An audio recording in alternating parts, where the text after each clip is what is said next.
Slovenke in Slovenci bi radi živeli bolje in to si tudi zaslužimo, ampak moramo pa to tudi prislužiti. Zato bomo na vrhu slovenskega gospodarstva predstavljali idejo, kako dvigniti izvoz iz sedanjih 34 milijard na 50 milijard do leta 2025.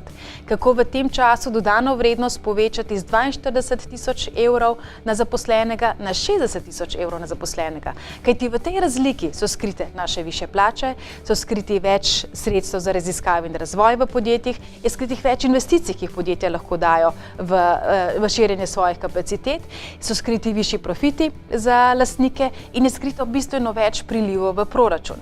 In če vse to v bistvu posestavimo, bomo imeli leta 2025 bistveno višjo kakovost življenja. Vendar pa to zahteva, da svoje naredimo vsi socialni partnerji, sindikati, gospodarstvo in seveda tudi vlada. In potem bomo mladi, starejši, aktivni, lahko najbolj ustvarjalno prispevali svoje talente v dobro gospodarstva in v naše lastno dobro.